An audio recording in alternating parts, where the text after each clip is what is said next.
David, het jy dalk miskien 'n boodskap vir jong sangers wat dit wil grootmaak in die land? My raad en my boodskap aan baie van die jong mense met wie ek te doen gehad het en nog tot vandag toe is, jy moet jou eie jy moet jouself verstaan. Wie is jy? Jy moet eerlik wees aan jouself en jou eie stem kry. Die slegste ding wat ons hierso doen is dat ons die mense van oorsee naaap. En nie jou eie wortels vind in jou eie gemeenskap en daai identiteit uitbring nie. Ons is nog skaam vir ons eie identiteite. So die vermaaklikheidsmense sal kom en gaan.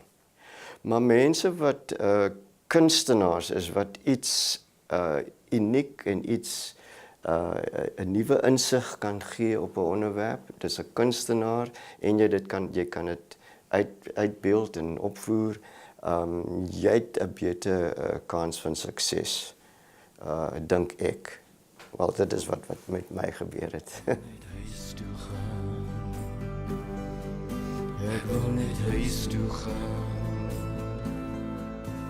Ek wil net huis toe gaan.